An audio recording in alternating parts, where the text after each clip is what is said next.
Hmm? Hey. Good morning to you too, Professor. You're here early. Didn't expect you to show up before the bell. Right back at you. I mean, I've got an exam to study for, don't I? No point wasting time on it in lessons if I can do it myself. I'm here for practicals, not this theoretical busy work. As far as the exam goes, sure. But we're talking Cornelius. Like it or not, you can't just practice your skills. You need to understand his. He's one of the greatest necromancers this world's seen. How much do you know about his craft? Well, necromancy is the magic of animating corpses with mana, and the best way to combat a necromancer is to steal his corpses with stronger mana, which I can't do. Thing is, Cornelius uses specially preserved corpses. He threads his mana through them, giving him complete, exact control. You can't be serious. Is that even possible? Yep. Had to fight one of them at my job interview. Believe me, even if you could, overpowering his magic wouldn't be enough to steal control of the body.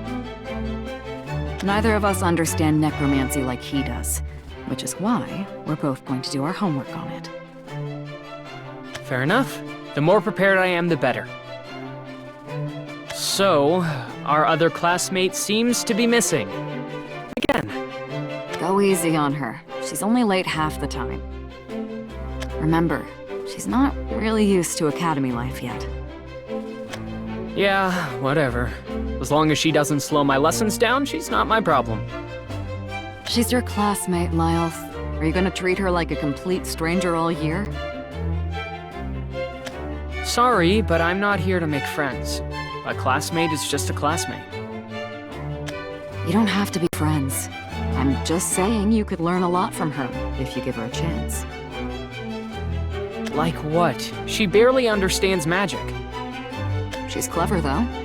And she does understand something a lot more important than magic. Hmm? You'll see. Good morning. Or, hello? What time does it stop being morning? You're good. Morning, Amaryllis. Oh, thank goodness. And sorry I'm late. I found something along the way. What kind of something? A doll. See? Someone must have misplaced her. Interesting. Where'd you find it? Out in the courtyard, face down in the dirt. The poor thing's all battered and messy. I couldn't bear to leave her, so... Would you mind if she joins us for class? Amaryllis. Hmm? That probably isn't a toy. Correct. Now, Lyles, what should students do with unattended arcane implements? Nothing. We're supposed to leave them where they are and inform a faculty member.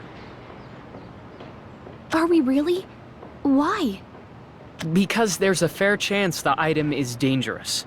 Plenty of students use enchanted tools, which could be lethal if mishandled. Moreover, it could be contracted to its owner. One wrong move, and it might deem you a thief. Or worse. Yep, that about sums up the risks. But... you can let it sit on your desk for today. Yay! Wait, you're letting her keep it? Just for now, since I'm with her. And Amaryllis, after class, I expect you to return it to its owner. Sound good? Yes, very good. Thank you, Professor. It sounds irresponsible. Oh. But... It's laced with magic. What if it... I know, but I can handle it. It'll be fine. Lyles, I'm sorry. I didn't know you would hate her so much. It is a doll. I neither like it nor dislike it. I simply... No, never mind. I shouldn't have questioned your judgment. It's none of my business.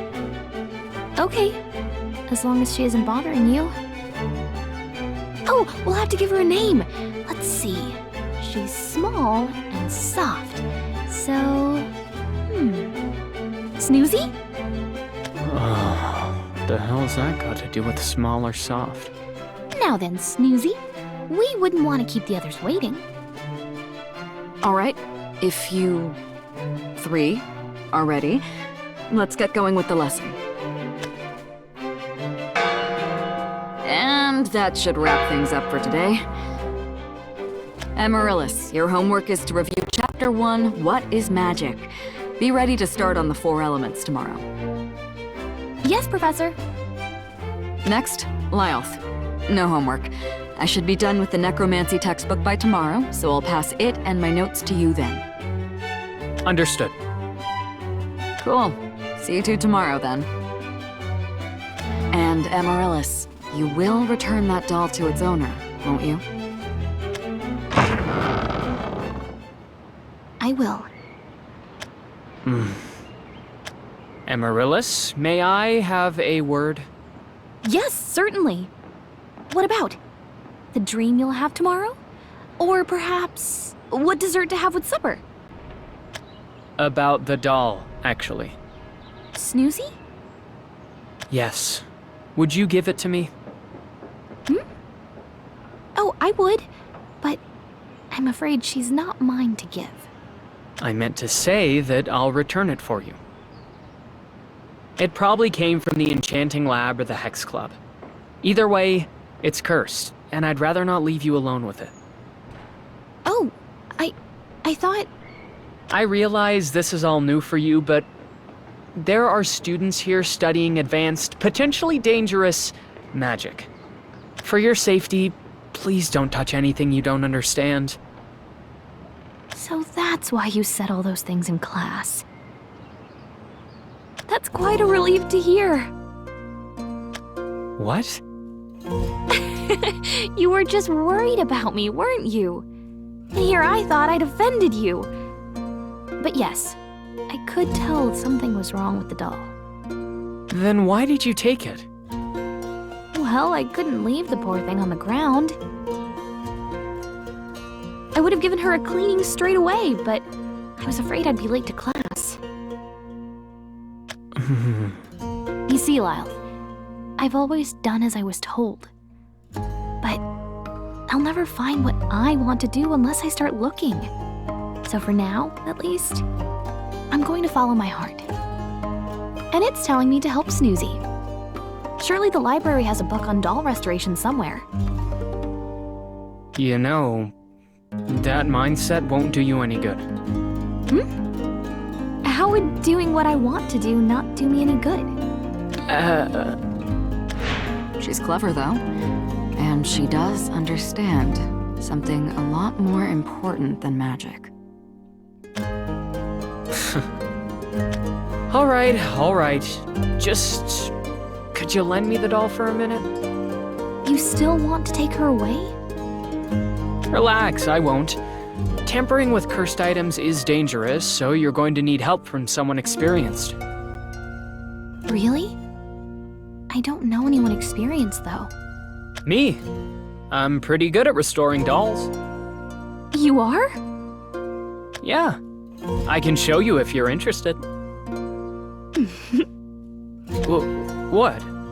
You were so stiff and formal before. But now you sound more natural. Like when you were speaking with Professor Ardelia. Oh. Natural, huh? Yes, it suits you much better. If you say so. Now, are you going to let me fix the doll or not? Snoozy. Snoozy. I'll get Snoozy cleaned up and back where she belongs, okay? Okay. And thank you, Lyle. No problem. But in exchange, give me a book recommendation sometime. You've read lots, haven't you? That's a wonderful idea. I know the perfect story. You'll love it, I promise. I'll look forward to it then.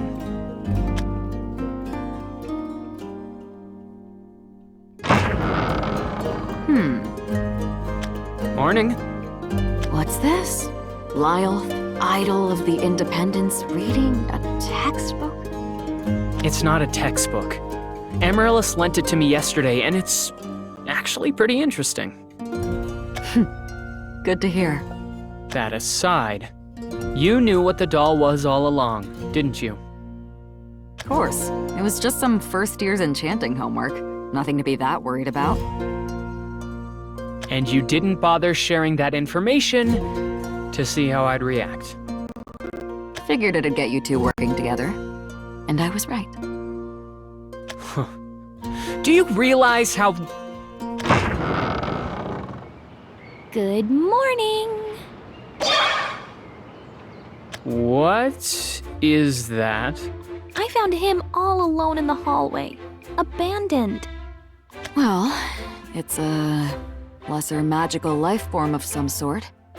Looks like a failed attempt at a golem to me. The Magislab League's been working on him. Oh, Professor, can we keep him? He's absolutely precious. Precious? The doll yesterday was bad enough. You're on your own this time. I am not taking care of a slime.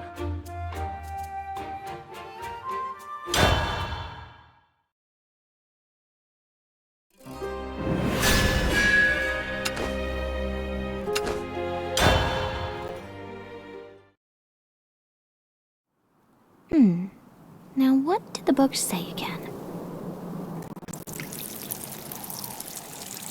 Water, enrichment. Yes, that should be all for now. Time I got to class then. I wish I could stay with you all morning. Sleep tight and grow lots while I'm gone, okay? I'll be right back after class.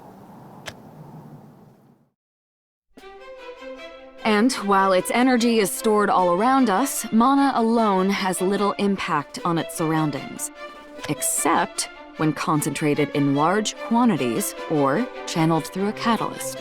Catalysts can either be innate or acquired, and... Amaryllis? You still awake? Excuse me, Professor. I'm afraid I didn't sleep well. You'd think a library would be quiet, but... Oh, people arrive first thing in the morning. Fussing over goodness knows what. You keeping up with the lesson, okay? Yes, not to worry. Mana is like fire. By itself, it merely burns hot. But inside a lantern, a catalyst, it gives us light. Magic. Close enough. You don't need to know the details anyways. Now, which do you think you need to work on? The flame or the lantern? The catalyst, obviously. Or the lantern, rather. Your mana reserves are absurd. Anybody standing remotely near you can sense that. Really? Yep, especially because you aren't concealing it. You get so used to your own mana, you don't really notice it yourself. Lyle's right. You need to figure out what kind of catalyst, what kind of magic you will use to harness that mana of yours. I wonder, what kind of magic do I want to use? Well, you can't exactly pick and choose. Take Lilium, for example. Her catalyst allows her to use a certain kind of magic, so there are things she can and can't do. I think that makes sense. Whatever your catalyst is, it doesn't seem to have manifested at birth, as some do. Which means you'll need to get creative. Most people are drawn to one of the 4 elements, since they're easiest to picture yourself using. Try imagining them and see what fits. Earth, water, fire, air. I wonder, if I could move the earth, I'd do all sorts of fantastic things. And water, it would be convenient if I ever needed a drink. Fire, though. Oh, fire sounds a tad dangerous. But air would be lovely. I could summon the breeze for an afternoon stroll. Well, between that imagination and your reserves, your magic is sure to be impressive. Really? Thank you. Traditionally, new mages would have their mana measured, though. Shouldn't we at least get her elemental affinities checked? Worth considering as a backup, but the more clues you have, the harder it is to think outside them. True. In that case... Oh, I must look so silly. But I just can't help but smile. It's almost hard to believe how fortunate I am. Just last week, Lilium was my whole world. But now, I've got a sharp, one-of-a-kind professor. And a kind, diligent classmate. I'm... happy. So, why does it feel like I shouldn't be? I wonder if Lilium is happy now too. Either could work. What do you think, Amaryllis? Huh? I'm sorry. I'm afraid I was lost in thought. When aren't you? To recap... Oh, Alright, that's enough thinking for one day. Agreed. Let's leave the details for tomorrow. I'd rather head out before the storm hits. storm? Yeah, why? Is it going to rain? It's supposed to. What, did you forget an umbrella? Oh no. No, what'll I do? Amaryllis? Excuse me, I have to hurry. Wait, if you... Or not? Fine. Weird to see her in a rush. She normally hangs around to chat for ages. True. Guess she's busy though. Should we follow her? She seemed really worried. Nah, not my business what students do outside class. Sure, after you spied on me and dug up my family history. Forget it. I will say, though, I saw Amaryllis doing something on the upper terrace the other day. I was just passing by, so I wasn't really looking, but I think she was watering a flower bed. Lyolth. Now you've got me acting as nosy as you. Whatever she's up to, it's your problem. You can say what he wants, but he's really got our backs. He might be right, though. Maybe I should check on Amaryllis.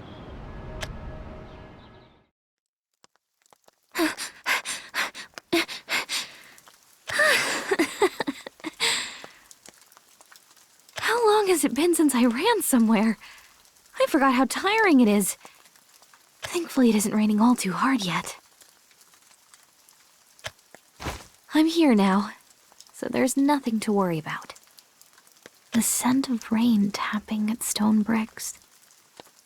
My pulse pounding, even as my fingertips go red from the cold. Everything feels so different when you experience it for yourself, outside the pages of a book.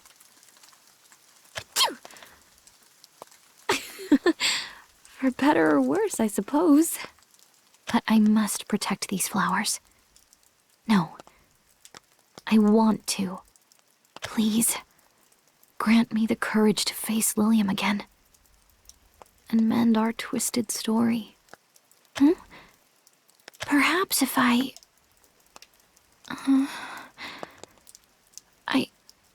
had a grand idea right here on the tip of my tongue. But I've lost it. And now I feel light. As if in a dream. Amaryllis! Professor? You okay? It's way too cold to be standing around in the rain. But the flowers are in danger. The flowers?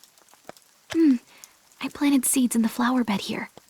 But the book says you shouldn't give them too much water. Okay, but the rain's not good for you either. I know, but They'll be fine. With a little magic, you can keep them safe. I still don't know what my magic is, though. Let alone how to use it. Already a step ahead of you. Just imagine. I have a feeling that's the key to unlocking your magic. Imagine?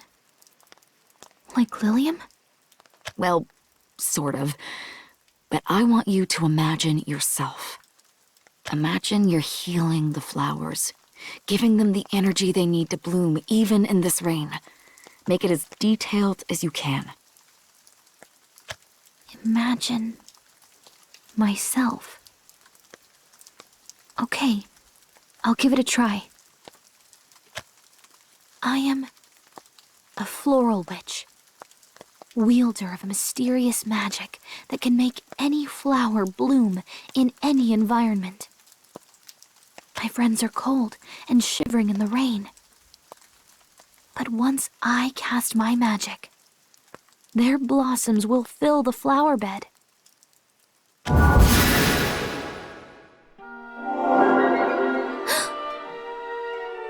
They bloomed?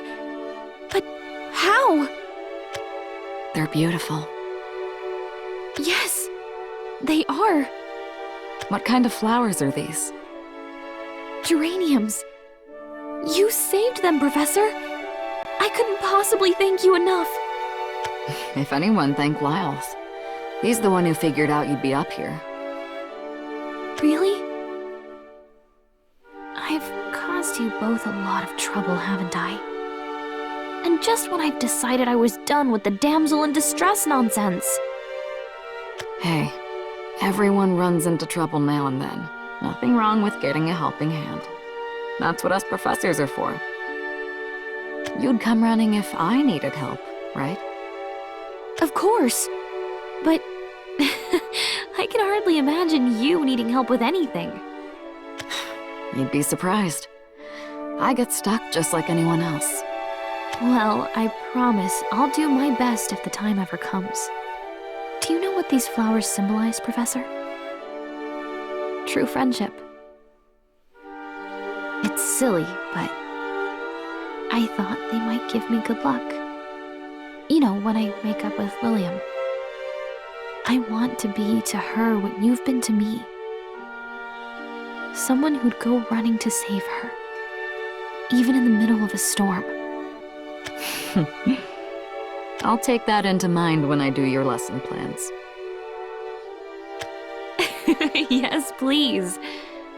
Now let's hurry and see if Lyle's still around. I think a big thank you is in order.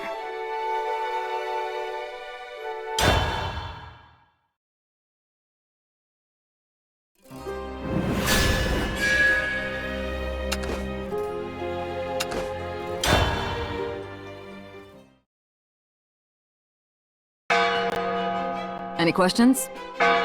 No? Cool, I'm gonna head out then. Make sure you finish those assignments. See ya. I can't believe I'm saying this, but self-study again? It's almost exam season. What kind of teacher is she? A professor, if I'm not mistaken. I meant... I know she's the only one you've had, but most professors attend their own lectures. And look, the list of assignments just goes on and on. Test precision of puppet strings make Journal of Childhood Memories. Oh, yours are different from mine. I'm to read lots of books on how to refine mana, and research my affinities, whatever those are. Oh, and I'm also learning how to write stories. Contents aside, it looks like your workload's as bad as mine. With this much to study each day, we won't have time to practice applying it. What should we do then? I would try to negotiate, but I don't know enough about Professor Verdilia to make a strong case. She keeps stock of people's personalities, abilities, and beliefs, right? But she doesn't really share her own. Oh, I know just the thing.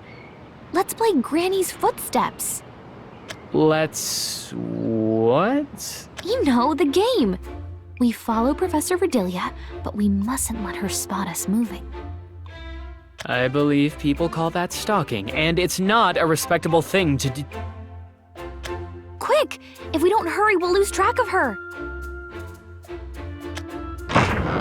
Wait! Why doesn't she ever listen?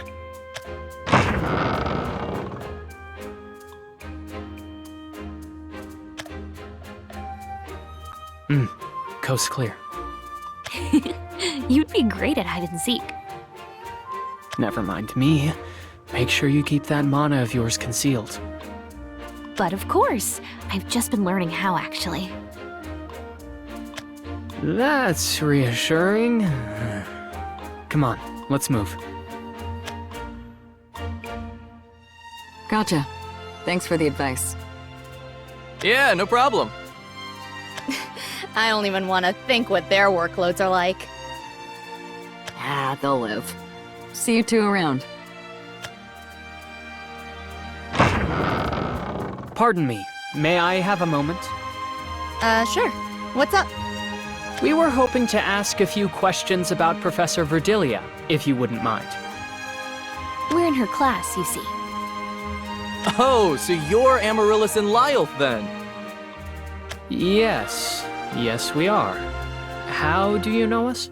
Professor Verdilia was just talking about you, and, don't take this the wrong way, but you're way politer than she made you sound.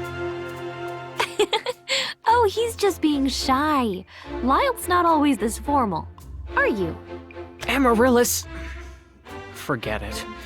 Professor Verdilia used to teach your class, right? What was she like?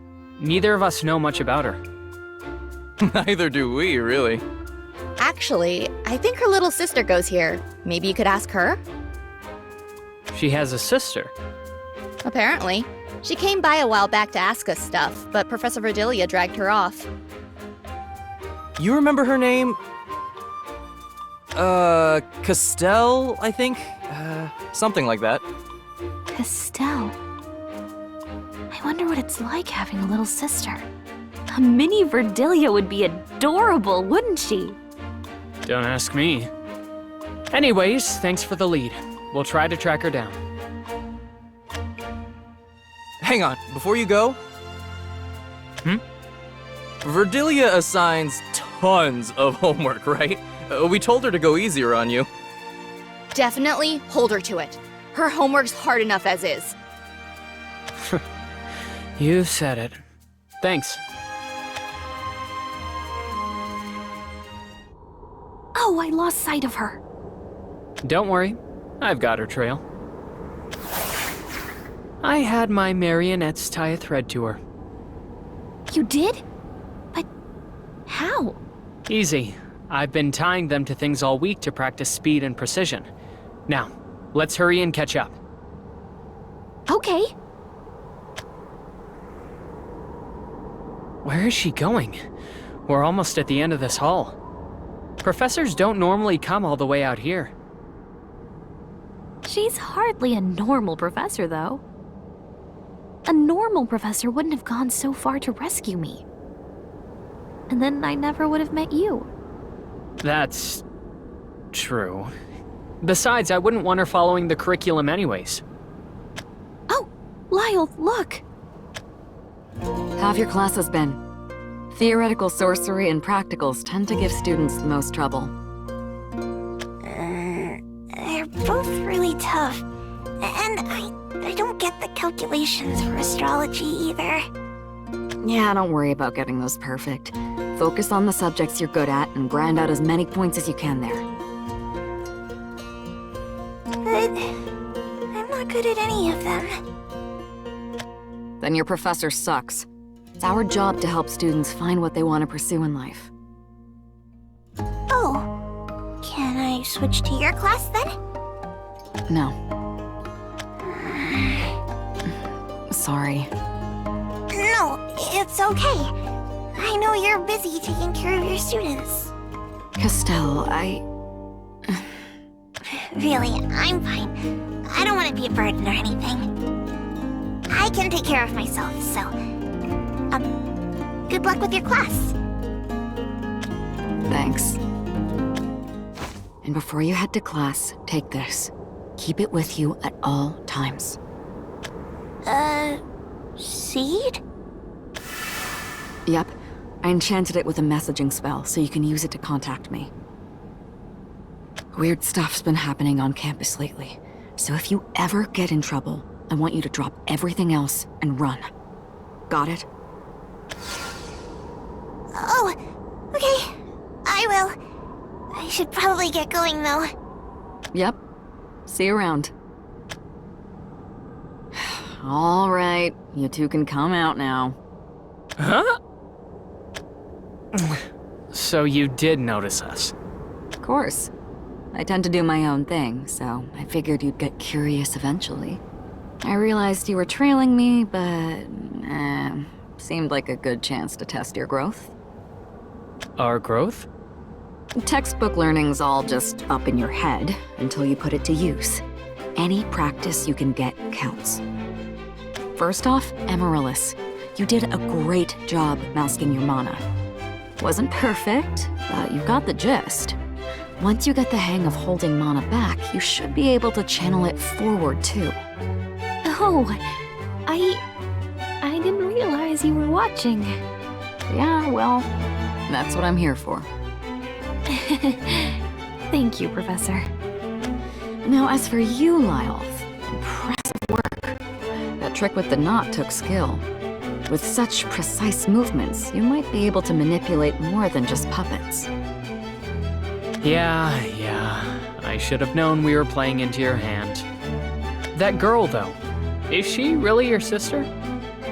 Yes, but she doesn't have anything to do with how I run my class. If you're genuinely curious about me or my past, I'll tell you myself, so please, leave her out of it.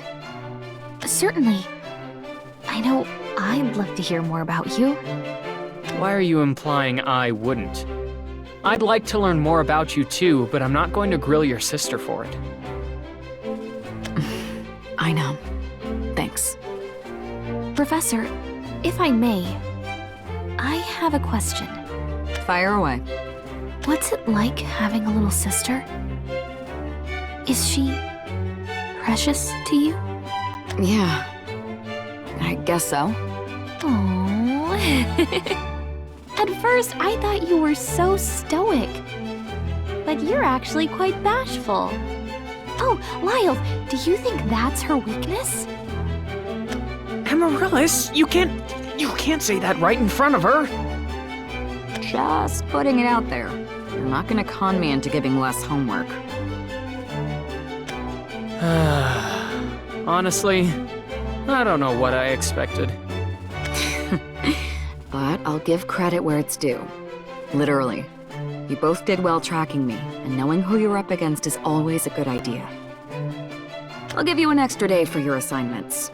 Do come to class tomorrow, though. Got something to give you, and exams are coming up. Now, I'm off. For real. I'd call that a success. Professor's just too kind. Perhaps that's another weakness. You know, Amaryllis, usually people would call being kind a strength.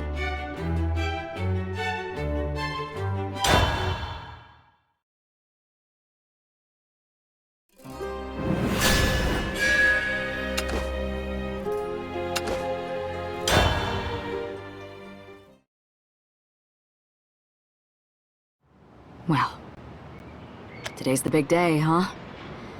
I guess before I send you off to the exams, just wanted to say, you'll both do fine. And that's it? No advice, instructions?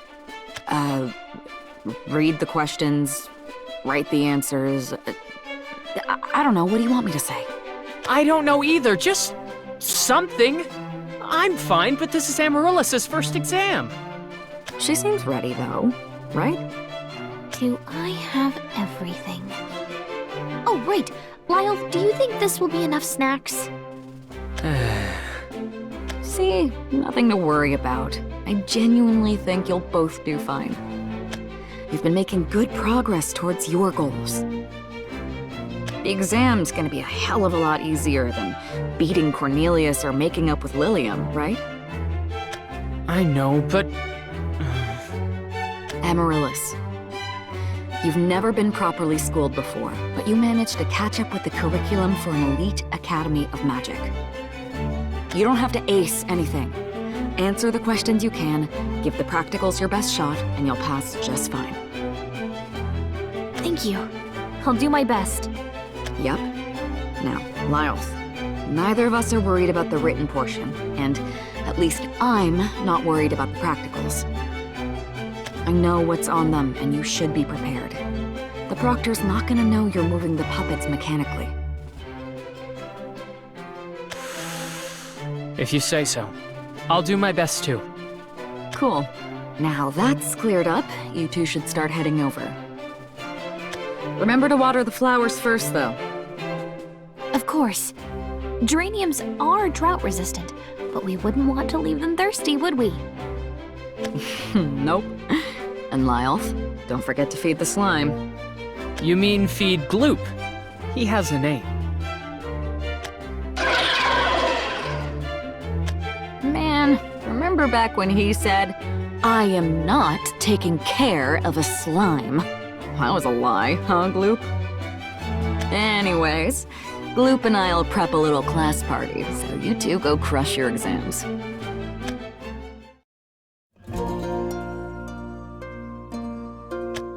Oh, Verdilia, you've sure got your hands full. That's a rather large cake. What's the occasion? I, figured it'd be nice to celebrate the end of exams. You know, as a class. Ah, right. You're in charge of the problem students, huh? I'm sure the headmaster picked you for a reason, but still, it must have been tough getting them in shape. They were a bit of a handful, but I wouldn't call them problem students. They're hard workers. Both of them. Huh. You know, you've changed. I have? Like night and day. You used to be so distant, but you seem a lot happier now. Agreed. I'm glad you're getting along with them. The smaller class must have been a good change of pace. You think? I never really thought about that. I know I'm not here to be their friend, I just wanted to be someone they could rely on. Is that, overstepping anything? Not at all. With how much time I spend with my students, I sometimes feel like their mom. Like they're... Oh, I don't know about that. I mean, I do like them and all, but... Anyways, they've worked really hard, so I just want to do something. Huh? What was that?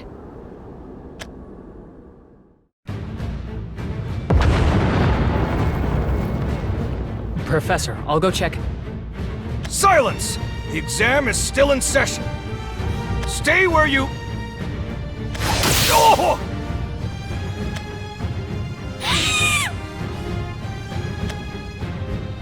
Just now, the professors have committed a serious act of destruction against our academy. Fellow Independents, this means war.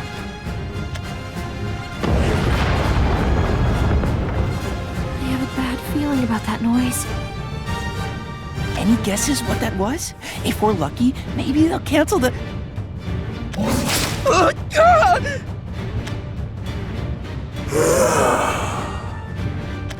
Listen up! A bunch of the independent brats are trying to sabotage the exam. We professors will handle the situation, so stay here and don't try anything funny. So, it begins at last.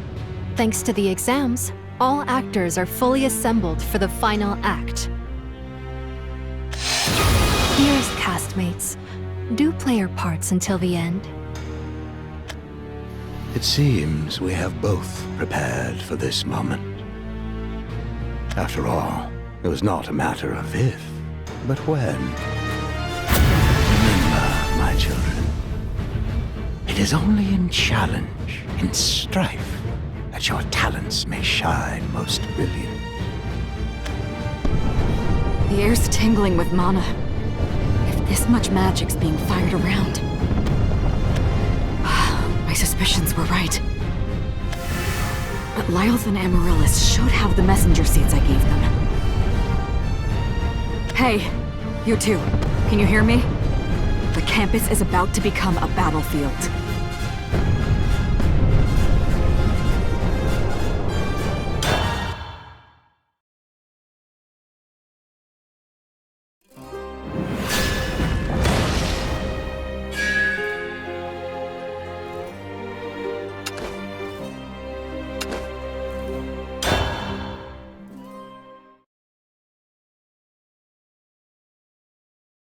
And thus, the cursed princess was saved by the night. However, it was merely a ploy to win her favor. Seeing her chance, the Worm Witch takes back the princess and leads the both of them to their happily ever after. He was right, that professor. The darkest storms give rise to the brightest heroes. And a dark storm I shall conjure. The king grew furious and ordered the princess's rescue. At once, the Worm Witch soared off and caught up to the knight in the blink of an eye.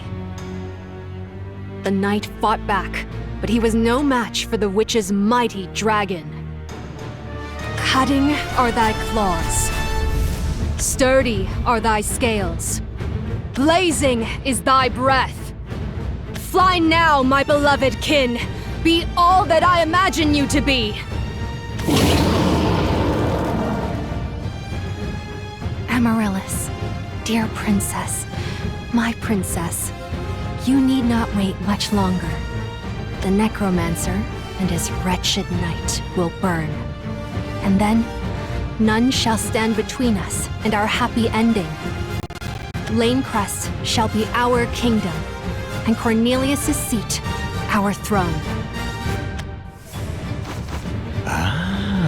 So, Lilium has thrown down the gauntlet at last. With a prod from vice, perhaps, but no matter. Her army of dragons could easily rival that of an entire kingdom. And, if I am so fortunate, even my own. It is time. Oh, fallen comrades, your king calls upon you. Go forth as my fingertips guide. Fight as my voice commands. Serve as my will compels. And rejoice for the chance to demonstrate your talent once more. Death shall grant you no repose. Upon my name as the Corpse King, awaken now from your slumber!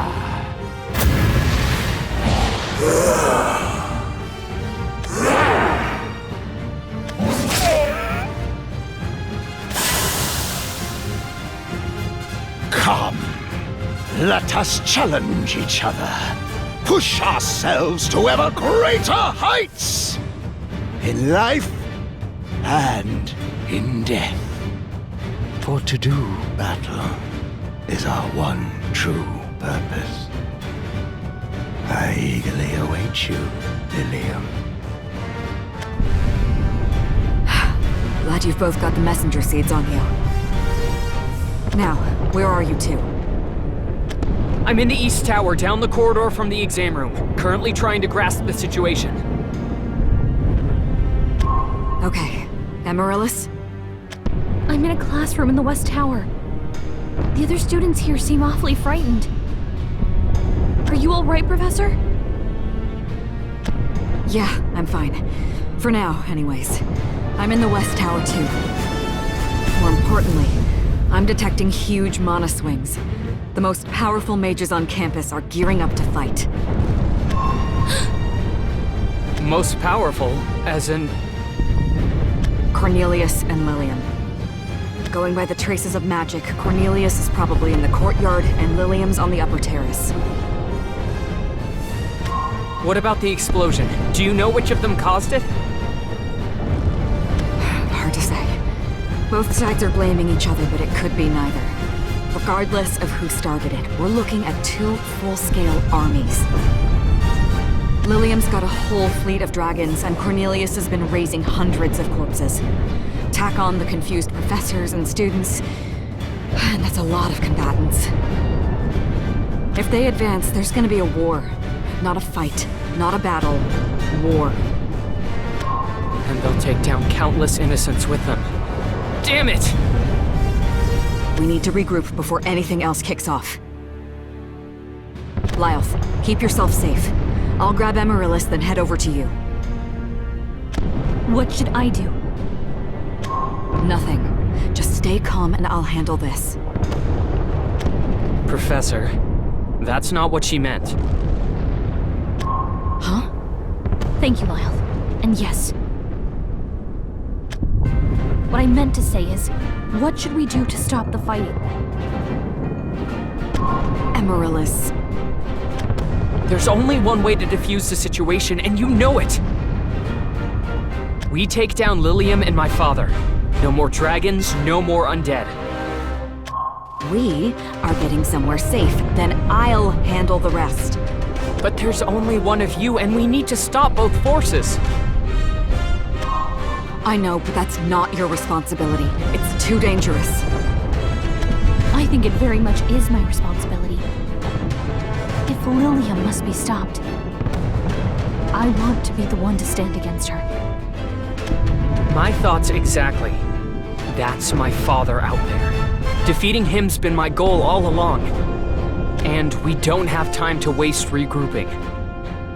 I'm near the courtyard anyways, and Amaryllis should be near the upper terrace already. But... Lyle and I have been studying for this day.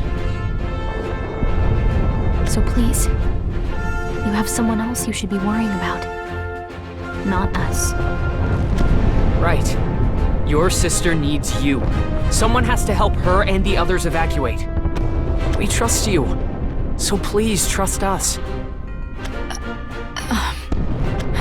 I do. I'm counting on you two. I can't tell you the details in case we're overheard, but if I really, really have to, I can stop the battle by myself. So promise me one thing. If you feel any risk to your lives, grab those seeds and shout for me. Okay? Okay. Will do. Thanks. Good luck. Trust us, huh? I know how reliable they are. I just have to let myself rely on them. Now to somehow trust myself. I know it's easier said than done, but I won't let him dismiss my abilities any longer.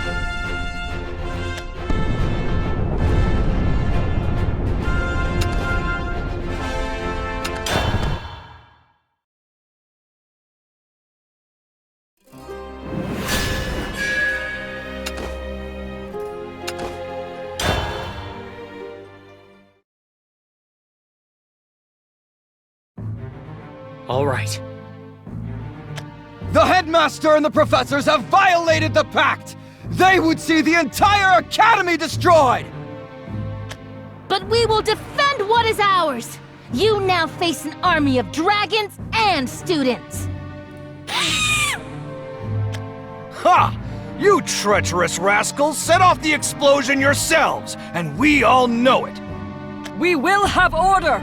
Surrender or face the consequences! There are probably fights like this all over campus. And the only way to stop them is for me to... Stupid legs. Move. You can do this, Lyle. Believe in yourself. In the years you've spent preparing for this moment. And remember, You are not fighting merely to best him in combat. You are fighting for victory. Such destruction. The explosion alone couldn't have caused this. Father's undead have already done a number on the Academy.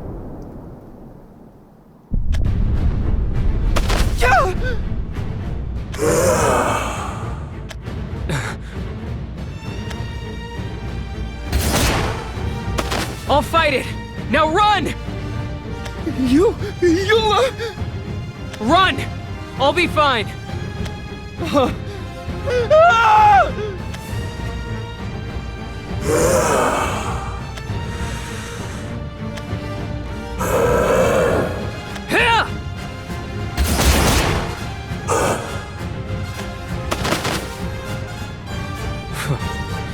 Individually, they're not so tough.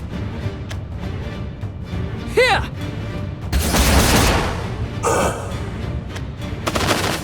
Only there's so many of them to fight. But I don't have much of a choice either. I need to clear a path, fast!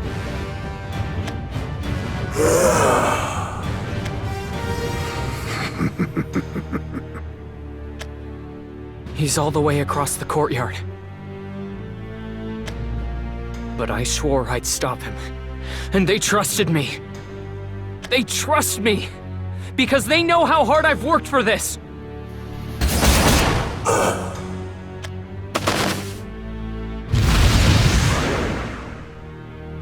Shit!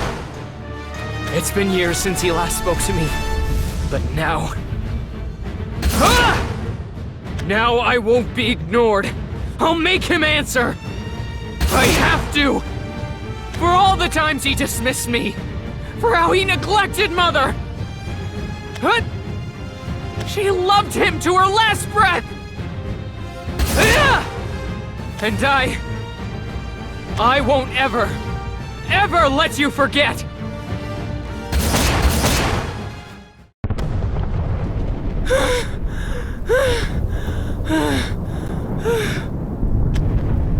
We meet again, Father. Just you. I was hoping for Lilium, but no matter. Well, what do you want, Lyov? So, you remember my name at least. I make it a point to remember my failures, lest I repeat them. It would seem if I am to grasp magic's most profound secrets, I must do so with my own hands. A failure. Yes, last you saw me, I was. But no longer. For years, I trained, studied. All for the day when we would be reunited. In battle. I confess, I did not foresee this.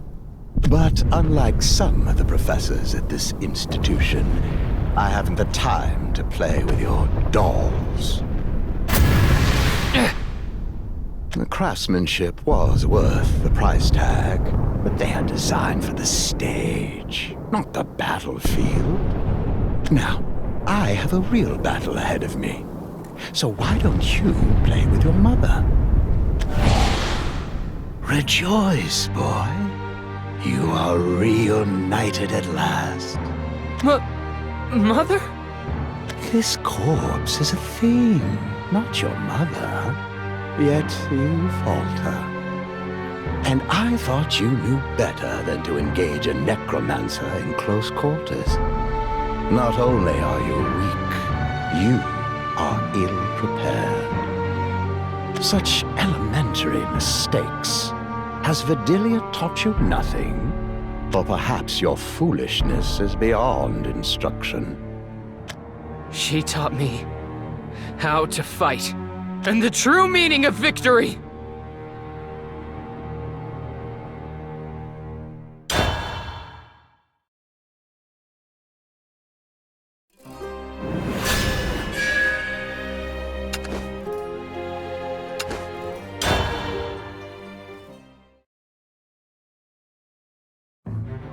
So promise me one thing. If you feel any risk to your lives, grab those seeds and shout for me. Okay. Will do. Thanks.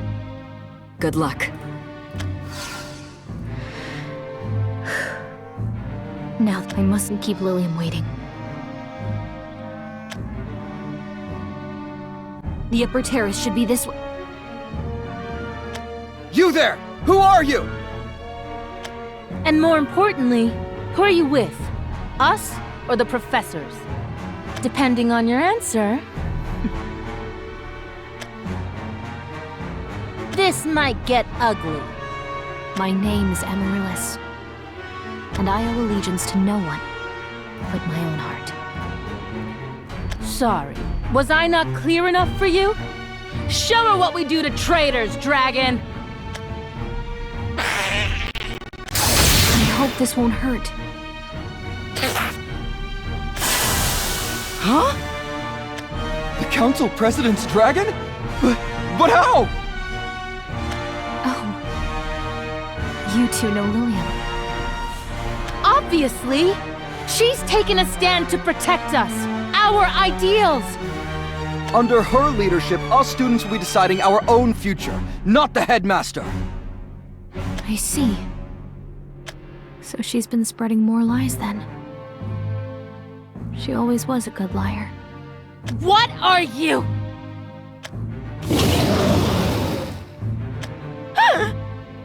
Ah, you've come to escort me, haven't you?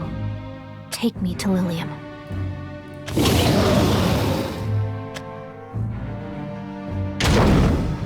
What is going on? Sun and moon. Night and noon. The knight snuck into the magical chamber and took the princess by the hand. You do not belong in this little cage, he said. Come, let us see the world together. With a nod, the princess allowed herself to be swept away. The king grew furious and ordered the princess's rescue. At once, the worm witch soared off and caught up to the knight in the blink of an eye. It does feel quite heroic, soaring through the sky. Thank you, dear dragon. And I'm sorry. You may go now.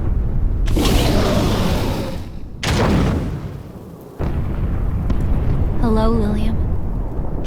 My princess, I have missed you dearly. Your skin, it has known the sun's light, I see. You were quite pale before. It's been a while, hasn't it? It felt odd, not spending all my days with you. I could hardly bear the loneliness myself. But alas, every story must follow a proper order. First, an introduction. Then the build-up, an unexpected twist, and only then, a happy ending. Our happy ending. I really must applaud the knight's performance. Oh, the passion with which she whisked you from your chamber. I wish I could have put on a grander show myself. Rushed down to rescue you on Dragonback. But that necromancer has been an absolute nuisance. Oh, and Lilium.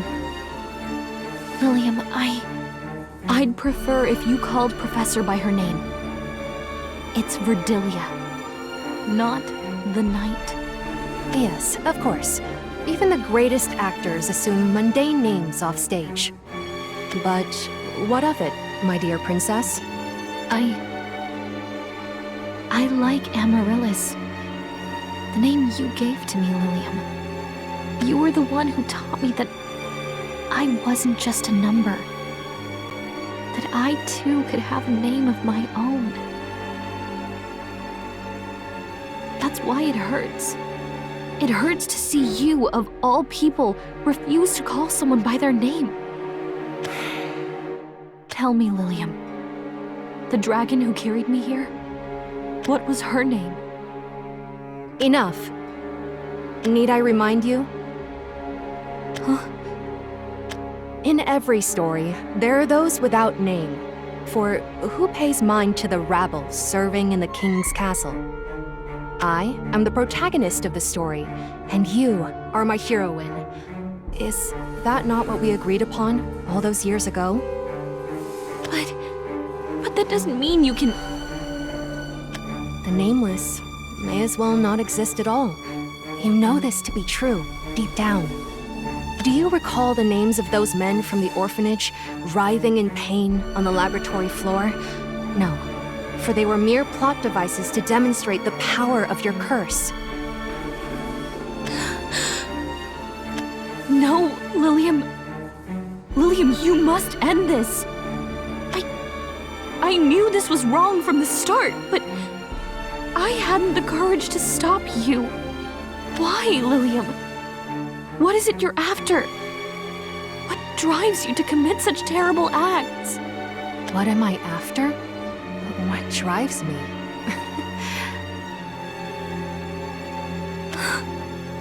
Tell me, princess, what drives one to seek happiness?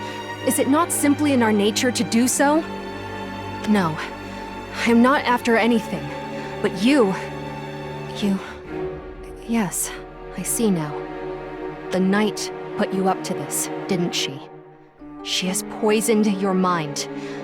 But fear not, my darling, for I shall free you. William, no. This has nothing to do with her. Oh, it has everything to do with her. But before I deal with that temptress, it seems I must punish you first. Wait! Please listen to me! Oh, how my blood boils at the mere thought of that wretch whispering her filth into your ears. Can you feel it, my love? This fire raging in my breast, in my every vein. Yes, I remember this emotion now, but perhaps you need a reminder. Very well then. You shall feel the wrath of the Worm Witch.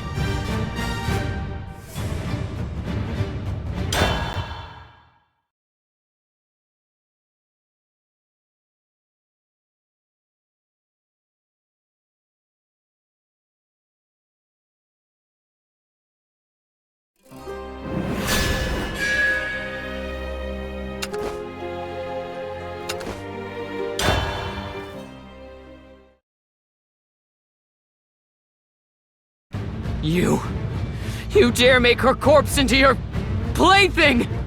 Mother wouldn't have wanted this! Have you given no thought to her feelings? Have you so little composure that you've forgotten the fundamentals of necromancy? That thing, you see, is no longer your mother. It has no will of its own.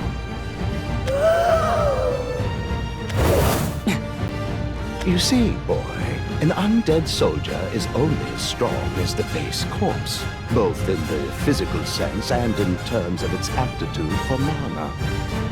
Alas, such pristine corpses are a rare find indeed. And so it occurred to me, why not procure them myself? Why not seek out the living who show extraordinary promise and raise them for death? You see, society dismisses so many talented individuals simply on grounds of poor health or disability. But I can unleash their fullest potential, free them from the limitations of their flesh. You sick bastard! It was a happy coincidence that I found the perfect candidate in a woman. Childbirth did her poor health no favors, and came with the rather handsome bonus of a son. A child born of such excellent stock should have easily surpassed me. But there are some forces in this world even a king has no dominion over. I believe I told you to live life as you see fit, yet here you are. Why? I have come to have my victory over you. I'm stronger than you know. Strong enough to make you pay for sacrificing Mother for your own selfish gain! Selfish? You misunderstand me, boy. Nothing I have done has ever been for my own sake. No. Everything I do, my very existence, is all for the sake of unveiling magic's most profound secrets. What difference does that make? The difference is that the one who will ultimately grasp those secrets need not be me. It could be anyone with enough talent, hence the Academy. Peace is the real enemy, you see. To live is to face challenge, to struggle and thus attain greater heights. Look around you, Lyle. We're done living under Professor's boots!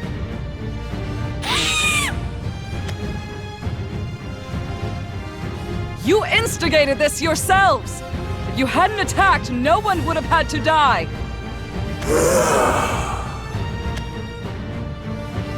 A glorious battlefield, is it not? The kingdom's greatest minds squeezing every last drop of talent from their beings in a struggle to survive. This is what I had always envisioned for Lainecrest. Long have I spent assembling pieces on the board, and now the game begins. Assembling pieces? Then all your undead soldiers. It wasn't just Mother, was it? You murdered them all! For some sick game? Those without talent serve no purpose in life, nor do those who squander it. I merely pruned students unfit for the Academy and put them to better use. Do you hear yourself? Are people nothing but tools to you? Ah, foolish question, boy. We are all but pawns to be used and discarded, myself included. And pawns do not show concern for one another. They lie, they cheat, they deceive, all in a struggle to survive. You feign compassion, yet how well did you truly know your fallen classmates? Or even your mother? I spent more time with her than you have spent alive. Those select few gifted enough to shape the world bear a responsibility to shape it for the better. And if a king is to fulfill his duty, he must use the tools at his disposal. No, you're wrong! Did I not teach you that right and wrong mean nothing in the face of power? Only the weak hew to the arbitrary rules others impose upon them. I did not build this academy, this vaunted institution of learning, by doing the right thing. But this conflict is a cause for great joy, contrived though it may be. Lilium has truly exceeded my expectations.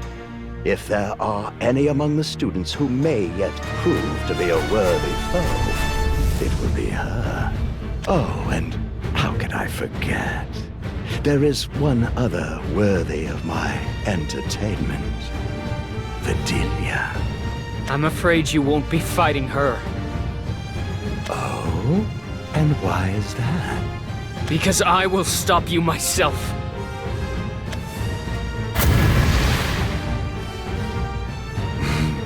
You amuse me, boy. I'm impressed you can say such absurdities with a straight face. You and Vidilia both. You face one of my mightiest soldiers, and I have 1,000 more like it just waiting for my command. And that's not taking into account all the rabble I've harvested over the years. The students, the professors, we are legion. And you think you can fell my army one by one with those dolls? You did not inherit so much as a drop of my talents. No magic, no power. Your chances of emerging victorious should be simple enough to calculate. Father, you're right. You're mostly right, but I take after you more than you realize. And if you can't see that, I'll prove it to you, here and now. Because I can see right through you. Your personality, your abilities, your beliefs. I must say, I am surprised. You are even more of a fool than I thought.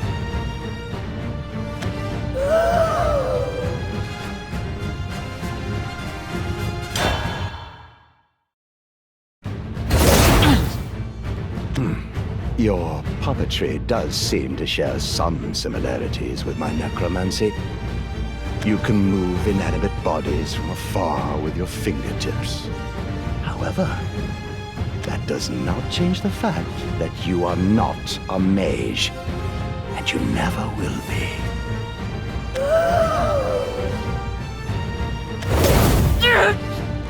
It is futile, boy. Should you destroy this corpse, I need only raise another of the 1,000 lying in wait. Meanwhile, you and your toys are all but spent. This is exactly what I was talking about.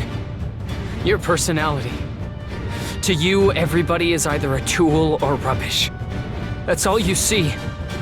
In others, in yourself. You see her as but one among 1,000 identical soldiers. Tell me, Father, do you remember what ailment Mother suffered from?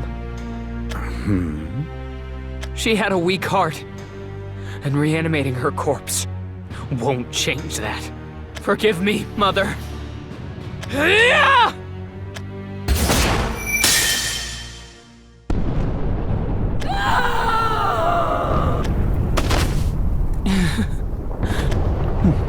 Fascinating. The corpse's flaws did outweigh its shock value. But I have replacements, whilst you do not. You sacrificed your only means of fighting to take a single pawn. Not so wise a trade, I should think. Without your toys, you are helpless. I told Vidilia, but it seems she did not take the hint. Why she let you keep them this long is beyond me. She had more than enough opportunities to break them if she wanted to. But you know what? She didn't. Because that was the right thing to do. And look where it got you. Sooner or later, your dolls were going to break, and you were going to end up right as you are now. Helpless. Check. And mate, my talentless child.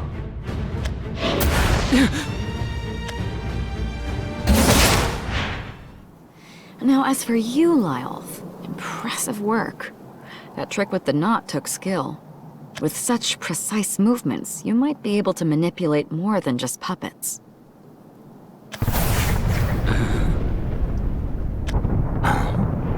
Oh? Yes. That's it. I understand now. What are you? Sorry, but your soldiers are now my marionettes. You know, I used to think I was a failure too.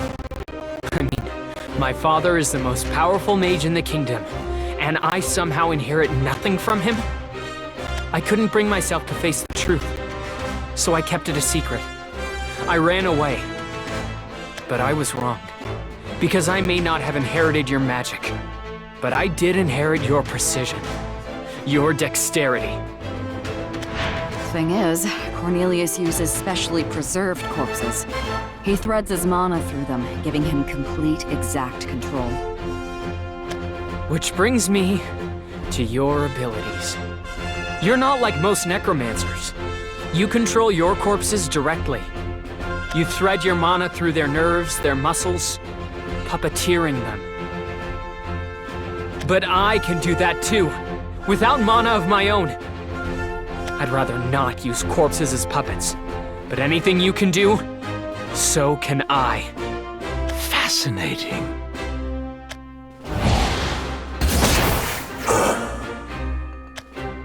Nice try. But Mother enchanted these threads herself. And since you knew her so well, I don't need to remind you how talented she was, do I now? Against her mana and my skills, you have no sway over your own marionettes. So bring it. Bring out as many corpses as you want. I'll show you what a real puppeteer can do.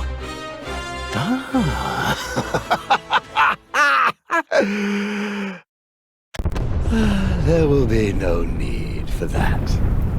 Go on then. Kill me. Kill you? You win. I have confirmed it for myself.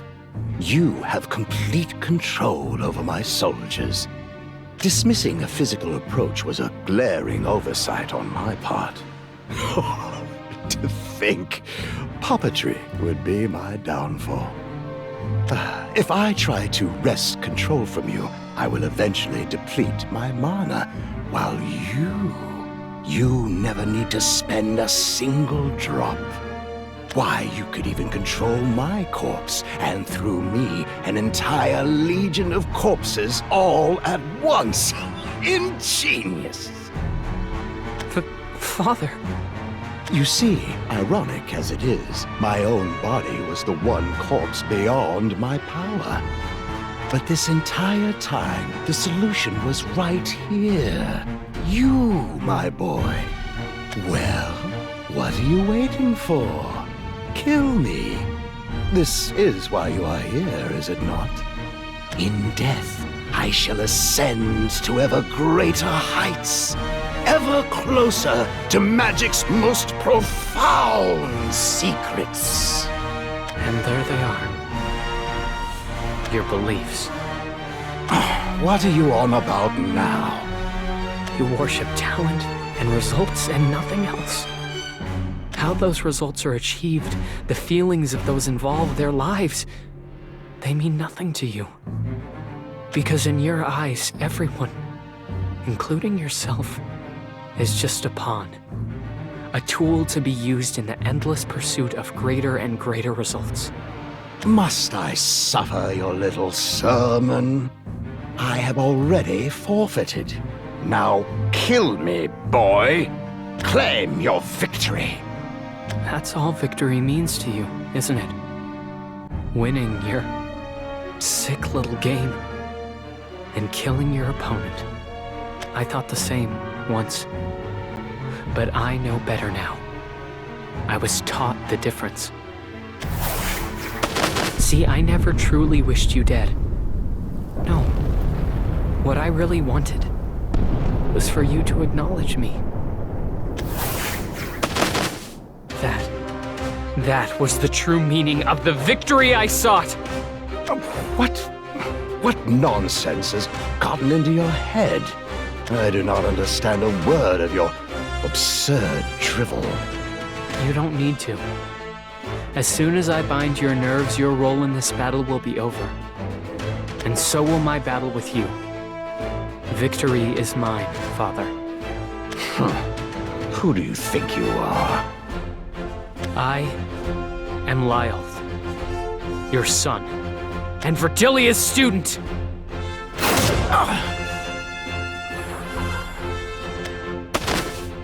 Sweet dreams, Father. May tomorrow be every bit as wonderful as today. Again? That was even bigger than the explosion during the exam. I hope those two are safe.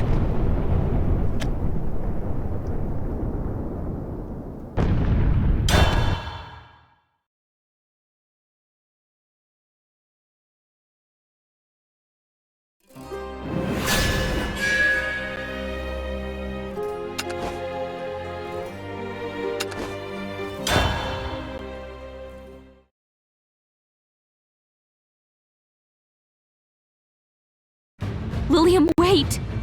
Surely, you've read enough stories to know that sometimes the protagonist must take what she desires by force.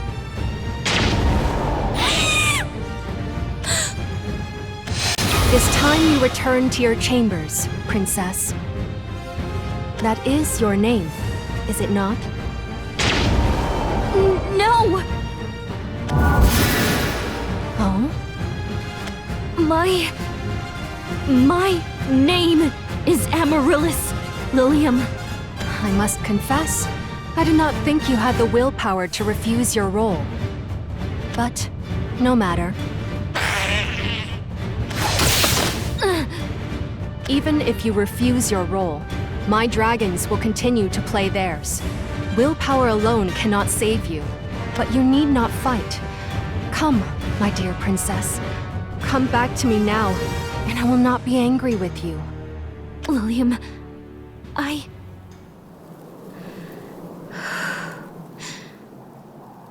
want to apologize. Oh, don't be silly. This is all the Knight's fault, not yours. No. Not about what happened today. I lied to you that night at the orphanage. When we read that book together for the first time, I said I liked it. But I didn't. I never thought its ending was very happy at all. Whatever do you mean? But I was happy. Spending time with you. And I wanted you to feel the same way. So I lied. It was lovely, wasn't it? But that lie sent us down this twisted story. I'm sorry, Lilium. I really am. No. This is the Knight's doing. She forced you to say that. She forced you to lie to me. No. I'm done lying. I've seen what one little lie can do. It's you who's lying now, Lilium. You say you're not after anything, but if that's true, why would you drag all of Lainecrest into this tragedy? So what is it, Lilium? What do you wish to gain by defeating the headmaster? I desire this kingdom for us, for you, so that you may live a life befitting a princess. You always have been a good liar. But it's okay. Because I know you don't really mean it. What? What has gotten into you? You were never one to doubt me. You are not yourself. Professor Verdilia taught me that to stop you, I need to understand you. So I thought, and thought, about your personality, your abilities, and your beliefs. I want us to start over. Not as a witch and her princess, but as just Lilium and Amaryllis. Please. You? Stop me? No. No! You cannot turn against me! It cannot end like this. I will not! The Worm Witch tried to take the princess's hand, but she shrugged it off and shook her head sadly. The princess ran over to the injured knight, then turned to face the Worm Witch. I would rather be free than safe, she said, and walked away with the knight, never to return to the tall and lonely castle. I have never heard it told like that. What is the meaning of this? Answer me! Thank you, Professor, for helping me find my way. You blocked my attack, but I am the Worm Witch. No, this cannot be. The princess cannot fight back. You're right. But I'm not the princess you know. My story kept going. I learned to use magic. Just like the witch I always admired. I am Amaryllis.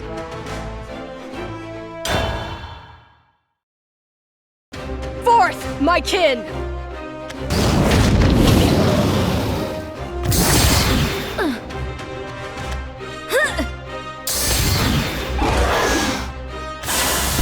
No! How can this be? It wasn't until I met Professor Verdilia that I noticed something odd about the princess. I never questioned it before because, well, I'd never discussed the story with anyone but you, Lilium.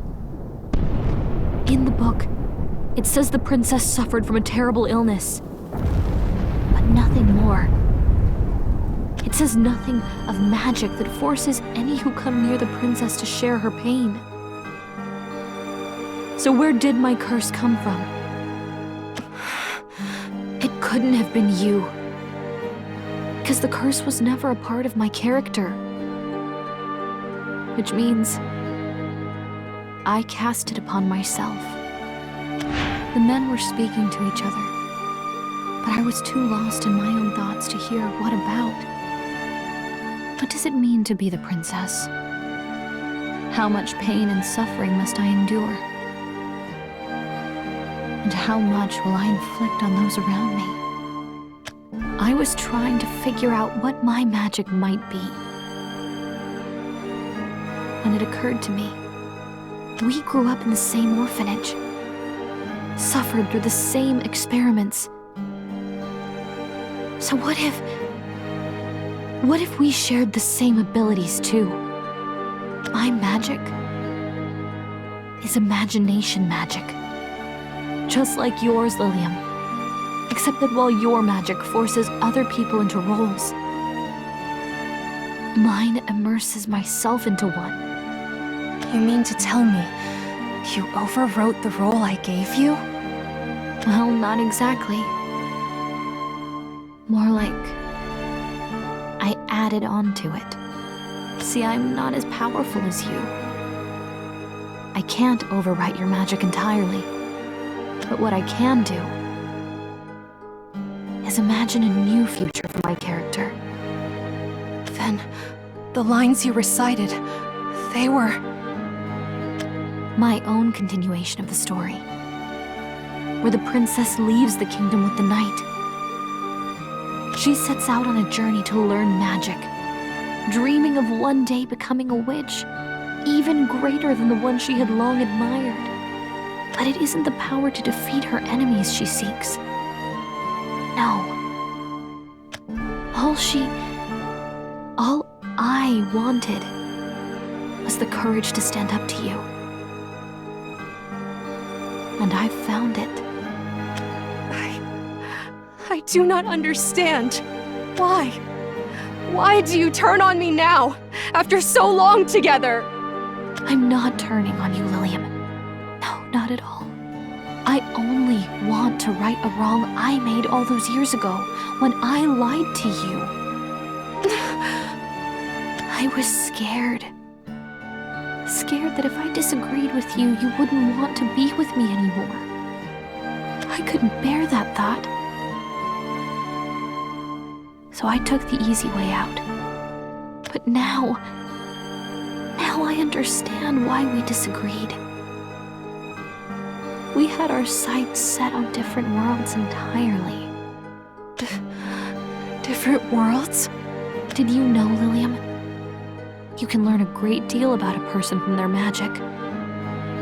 And I think your magic speaks to a desire to change the world itself.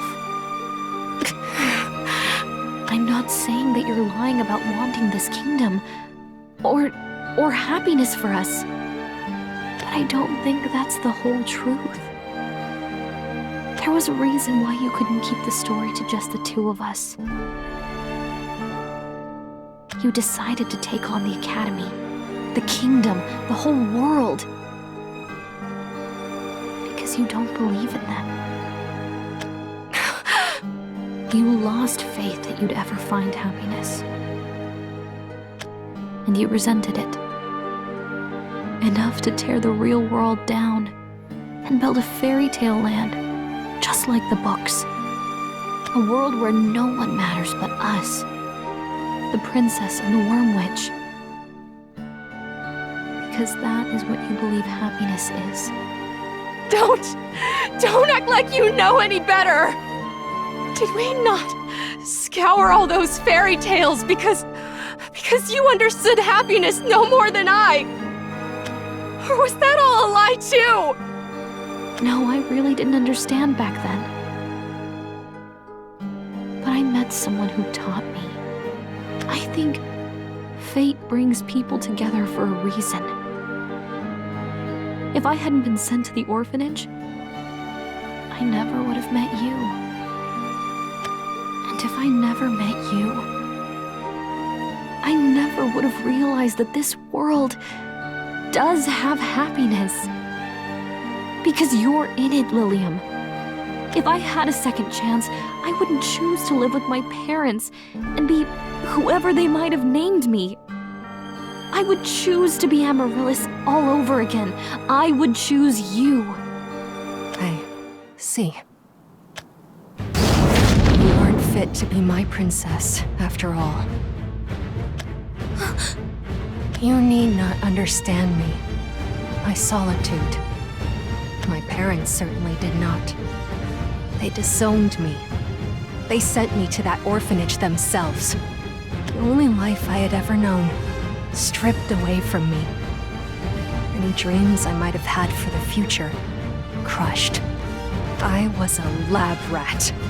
What happiness was there to believe in? Lilium. I hated that orphanage. I hate this world. But still, I must live in it nonetheless. And so I chose that fairy tale. The one life that may yet be worth living. I will have my princess, but it need not be you. So go. Away with you! You've finally shown me the real you, Lilium. Now I understand why you were so desperate to rewrite the world. But you're still lying about one thing. You do need me. As I need you. Because this isn't your story. Or...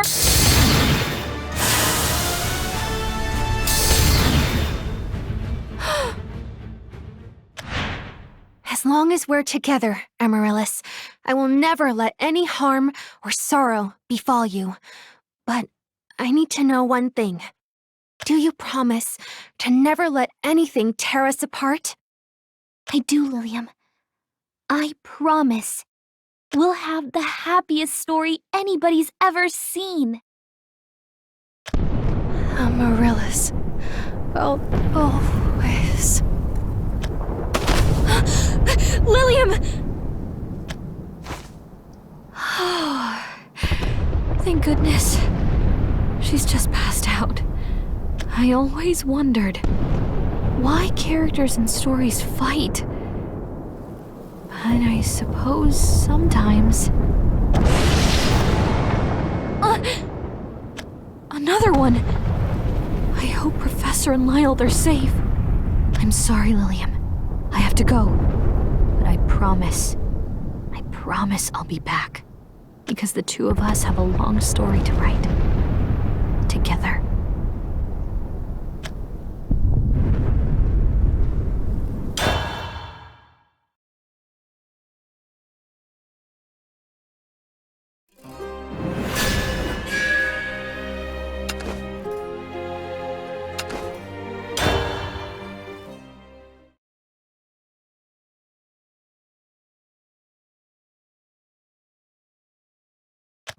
So promise me one thing.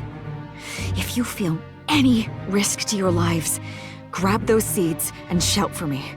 Okay? Okay. Will do. Thanks. Good luck. We've got this. Now, I've got to find Castell. The seed I gave her seems to be off campus. Why'd she run towards the blast? Must have been more focused on what she was running from. Now where... Huh? Castell! The hell are you doing? Come on, we're getting out of...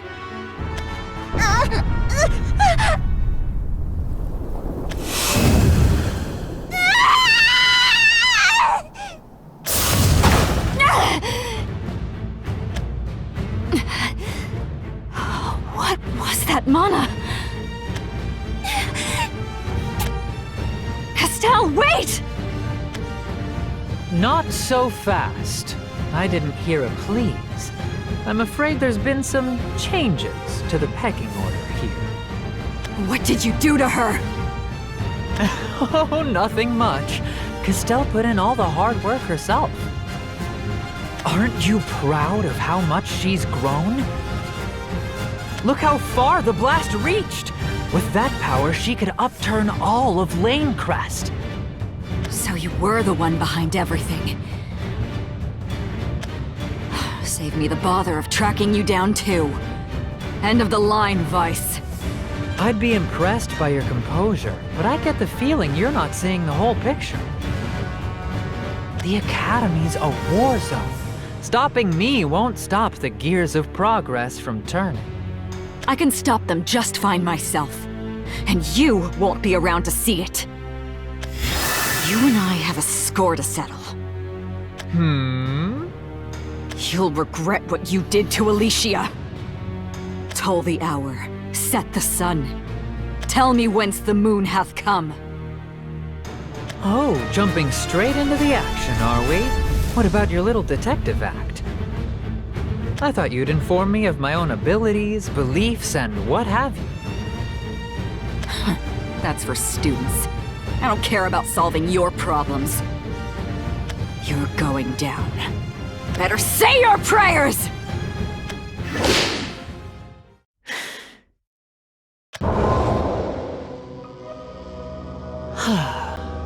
Allow me then.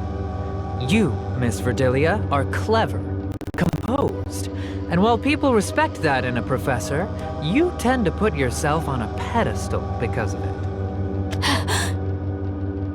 Did I miss? But... Even though you do put yourself above others, you don't put yourself first. You care a lot about your sister and students. That should sum up your personality.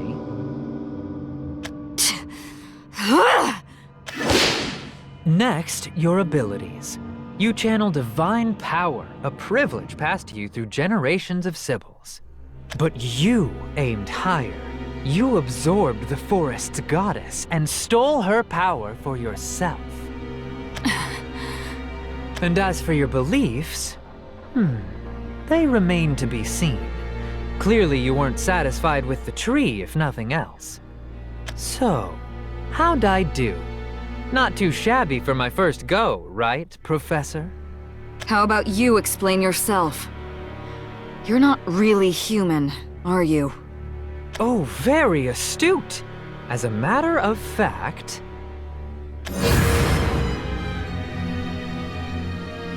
I am a seraph.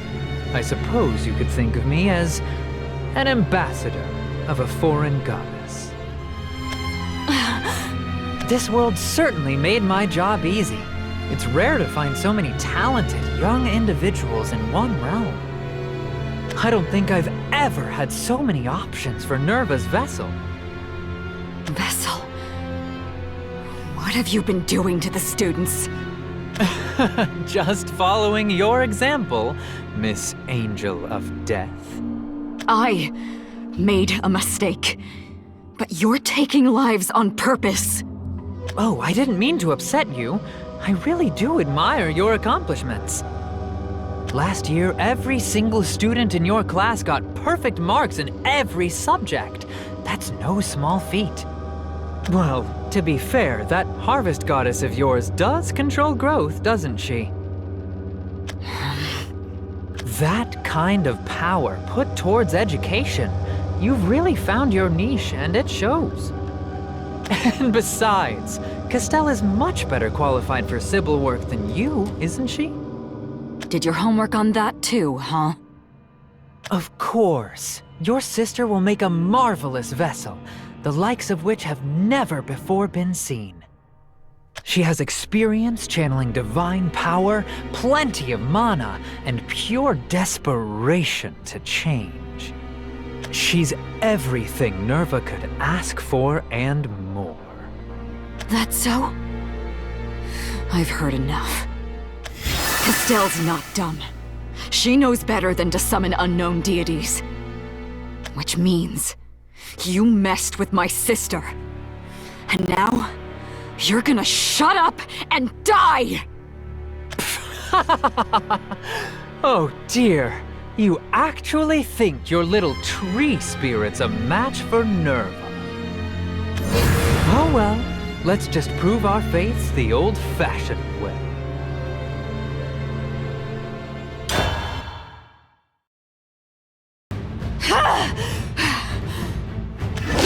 Verdilia, please! That isn't going to work no matter how many times you try. Now why do you think that is? Because Nerva's protection blocks attacks the instant I see them coming. All that effort wasted. Just like the months you wasted babying those problem children. Teaching them the slow way didn't change anything, did it? You're still the angel of death. You're the new goddess of cycles. And take it from me, you won't ever have a place among mortals again. Enough! And besides, you don't need to understand your students or tailor lessons to them. Because you can cultivate them unconditionally, impartially, just like last year. Your students far surpassed the growth of their peers, but then after graduating, each and every one of them died.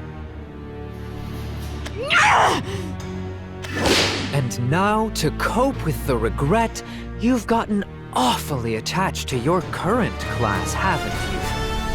But, Verdilia, those two are only human. They're as good as bugs compared to us. Don't let yourself get too fond of them. You were on the right track last year. If you'd just kept it up and used your powers on Castell... No one's doing anything to Castell! What about Castell herself? Nerva's champion certainly doesn't need to take orders from you.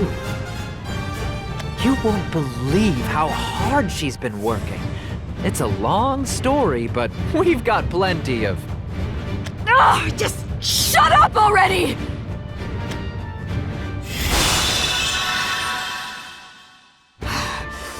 Toll the hour, set the sun. Tell me whence the moon hath come! This again? Oh, you're so stubborn. I have Nerva's protection. What are you going to do anyways? Accelerate my growth? You don't know as much as you think. Back in the forest, we measured time in seasons. What you call a year, we called a full cycle. How rustic. Put two and two together. The goddess of cycles doesn't control growth. Her power is seen by none, yet felt equally by all. Time. She controls time, you dumbass! Now, Pendulum swing and cycles sing. Time spring. Anna! Oh, that was stunning! You're quite the poet. Is anything going to happen? Already did. But Nerva's protection. How? When did? See, this is why I don't use the last verse much. A full cycle's too much for people to withstand. Just a line or two's usually more than enough power, and keeps people from catching on to my abilities. Shouldn't have messed with my sister.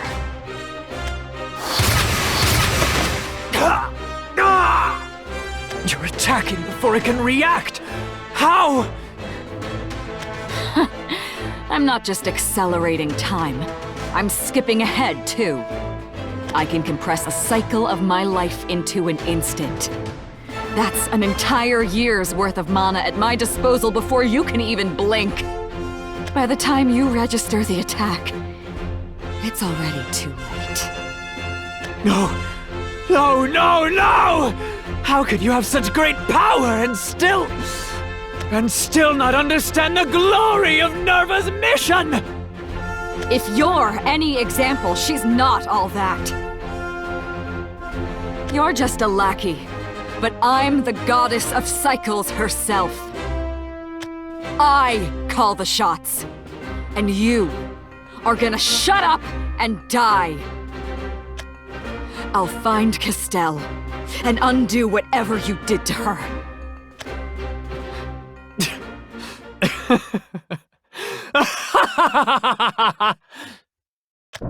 She has no idea! She has no idea what she's saying! I didn't do a thing to Castell. I wish I could see Verdilia's face when she finds out.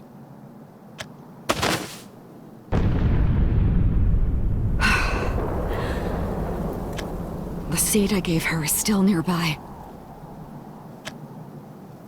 Castell! Verdi? Shh, it's okay. I took care of Vice. Come here. I'll fix whatever he's done to you. Fix? Fix what? I've never felt better. I feel so alive. I don't know what he's been telling you, but Vice was using you. Listen, forget whatever he told you to do.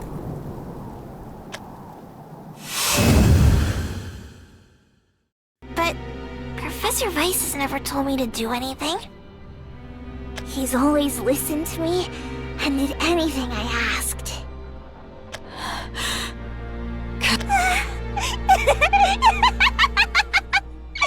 Verdi! Verdi! Verdi! Verdi! You finally looked me in the eyes!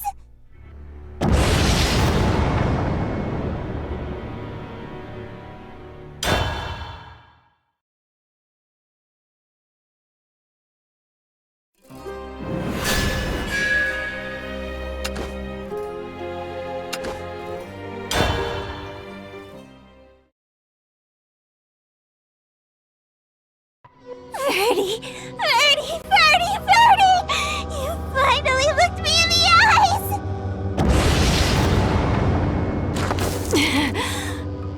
What did you just... Professor Vice was looking for a Sybil to house a goddess named Nerva. I wanted powers like yours, so I asked if I could try. It was really hard, but I did it. See?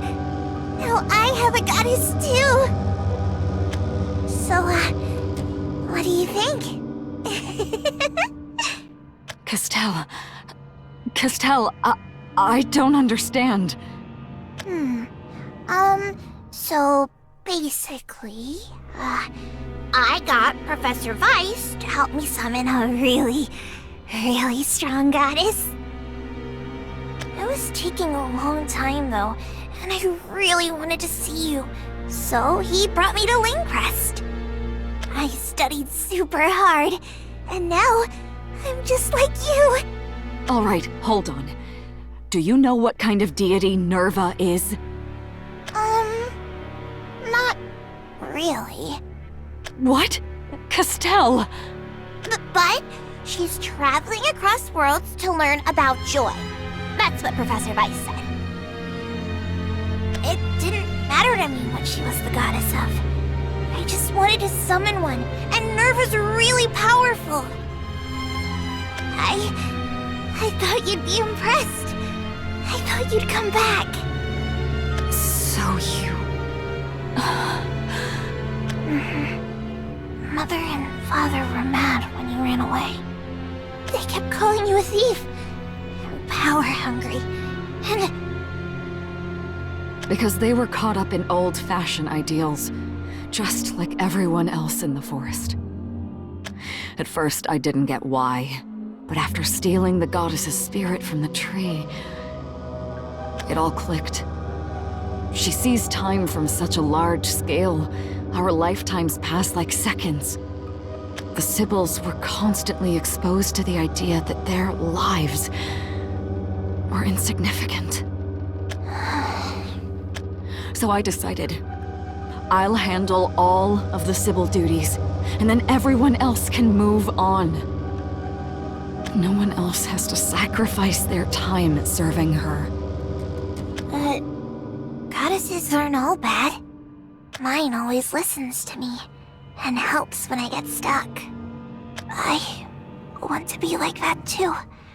That's why I train so hard to be a Sibyl. You're too trusting. This is exactly why I didn't want them putting Sibyl nonsense in your head. I took the goddess away to protect you. You would have made a much better medium for her than me. And she knew it. Remember that time she attacked you?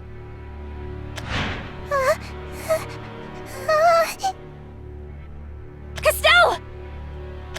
I summoned her to fight off monsters, and for the first time, she saw you. She tried to claim you as a Sibyl. If our parents had known, you would have been stuck in that forest serving her forever. I tried to cover for you, but they were bound to find out eventually, so...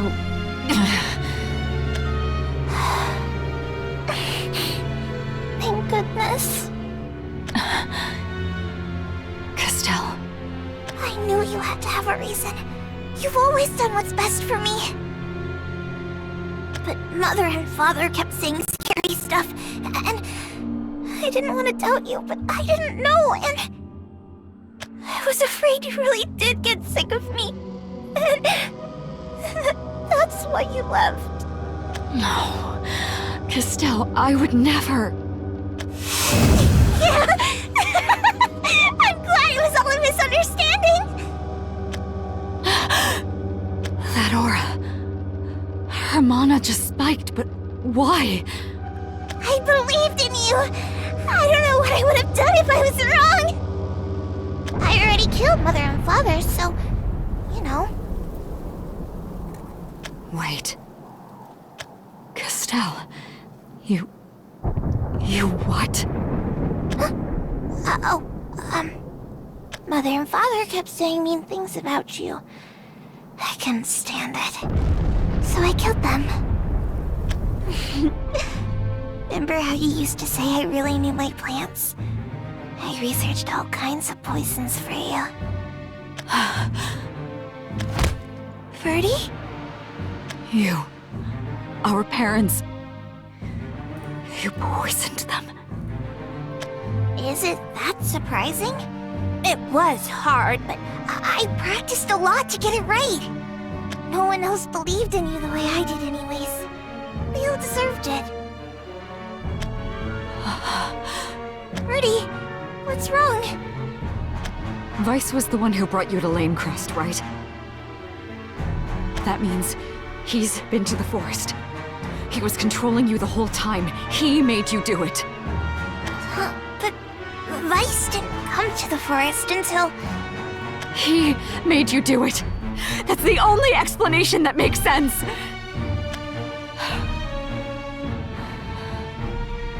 Grit your teeth.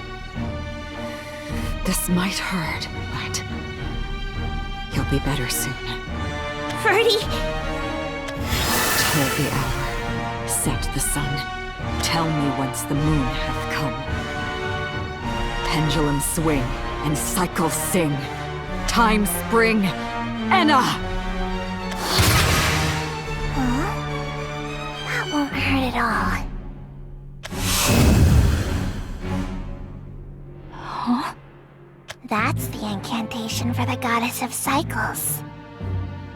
But I know how your time powers work. Did you think I did it? You... Me? Come on! I'm your little sister. I know everything about you. I promise, I don't care about the goddess of cycles or Nerva, okay? You're the only one I believe in. I've always believed in you. Just you. What are you saying? You've never noticed? I've idolized you ever since we were little.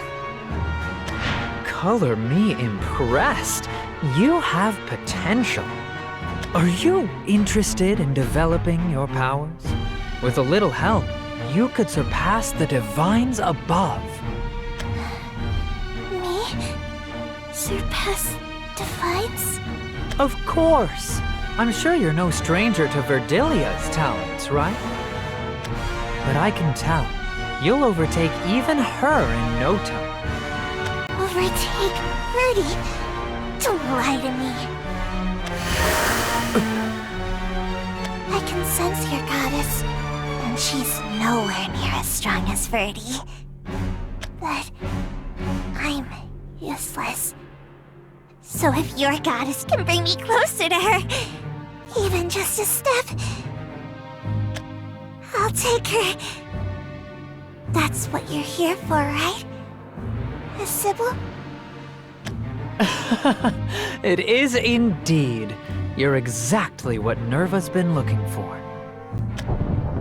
You've always been my goddess. I've devoted my life to you way before you got your powers. Or I got mine. I was a bad Sybil, so no one liked me. No one needed me. All they cared about was that tree. But you were always there to save me. You listened to me. Castell. That's what a goddess is, right? Someone who hears your prayers and answers them. The tree didn't, but you did. So I decided to worship you instead. That's not how it works. You're my sister. Of course I helped you. You weren't as strong, and your personality is too gentle to fight for yourself, so I... Yep. I couldn't do anything without you. Castell, your abilities were forcing you down the path of a Sybil. I tried to stop it, but... I don't mind being a Sybil, though. I'm happy as long as I get to be with you. And your beliefs. I thought they were the same as our parents, and everyone else in that forest. The same as they've always been. Right? I never believed in anyone or anything but you. I followed your teachings longer than anyone at the Academy. I'll worship you forever and ever. So please, be my goddess. Just mine.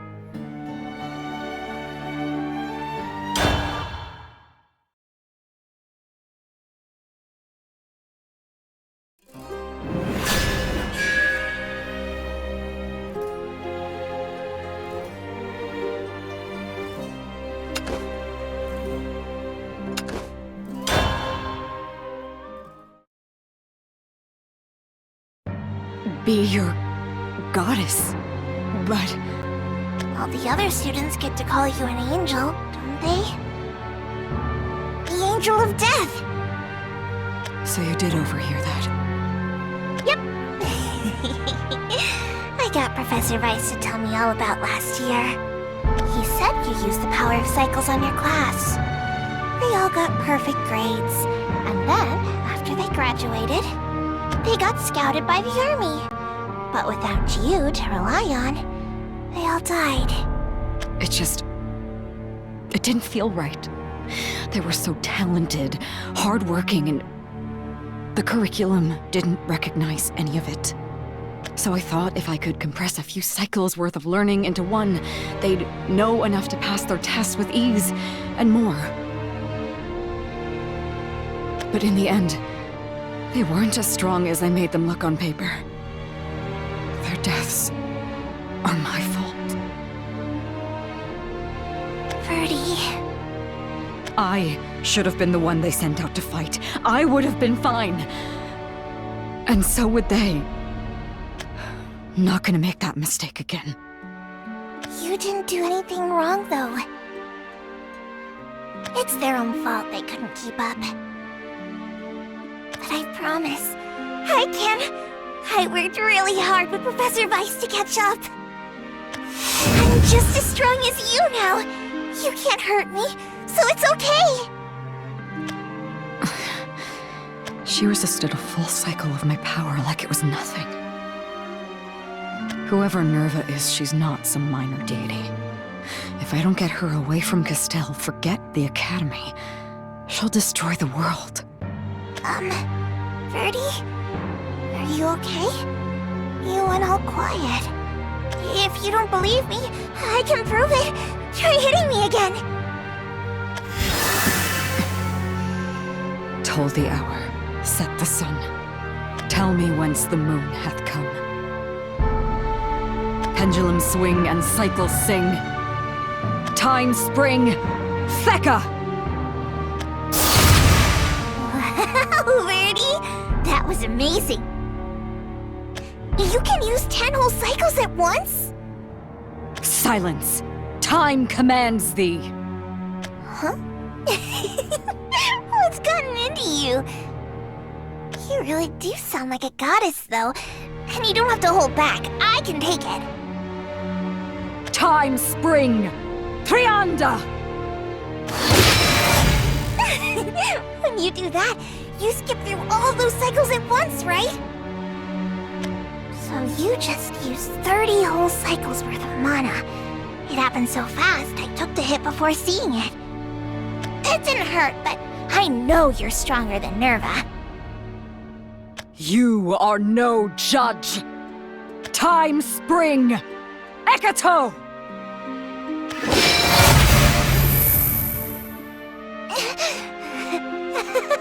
Verdi!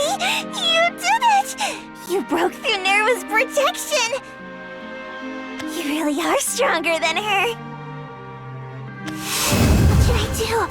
I'm happy you're the best, but also, I want to keep up. I'll try harder. Why is she getting stronger? That was 100 cycles. Never skipped this many at once. The more cycles I use, the more I feel the goddess's grip on me tighten. This is like a dream come true! No matter how fast or how far you go, now you'll never, ever leave me behind. Yeah. This is all my fault too, isn't it? I started it, so I'll end it. Toll the hour, set the sun. Tell me whence the moon hath come. Pendulum swing and cycle sing.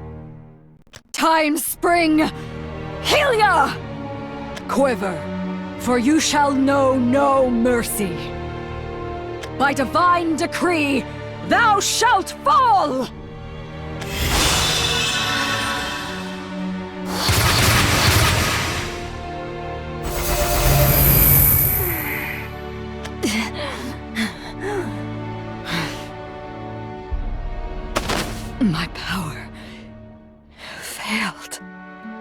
Verdi?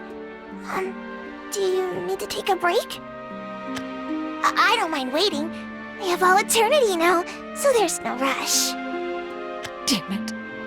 Damn it! Why do I do this? Why do I always screw up where it matters? Huh? This is the same damn mistake I made last cycle. I tried to solve everything myself without understanding the problem, and now they're dead, and you're... But you never make mistakes. What haven't I messed up? I didn't catch on to Vice in time either. Alicia's dead. And you know what? If I'd actually bothered to study, maybe I'd be able to turn back time far enough to save her. Verdi, stop. This isn't like you. You're perfect. You're strong. And smart. And always know what to do. Right? As if.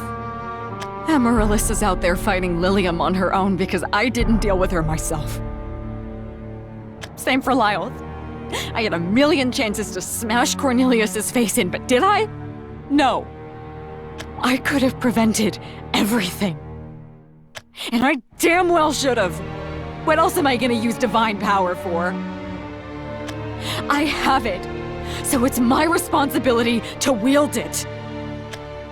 No, that's all their fault, not yours. Oh yeah? You gonna say the way I treated you was someone else's fault too? I didn't understand you and I never tried to, did I?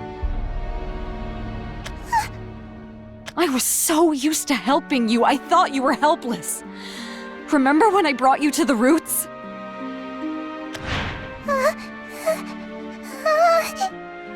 Castell! I thought as long as you were with me, you'd be safe, but I almost got you killed. So then, I thought I had to keep you away from me and the tree. Stop. But that wasn't what you needed either, was it? Didn't know how much you looked up to me. How much avoiding you must have hurt. Verdi, stop. Thinking back, all you wanted was to spend time with me, but I didn't listen. I said stop!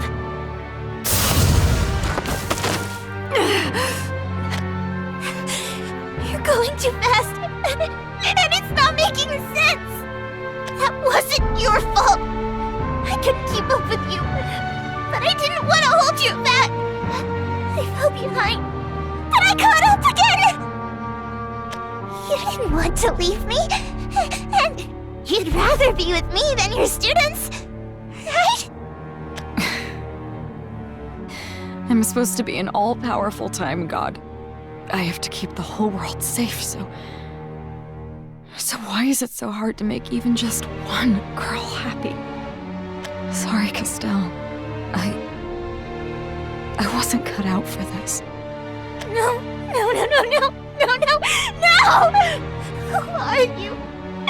You're not Verdi! The real Verdi! My Verdi wouldn't say that! She's perfect and knows it!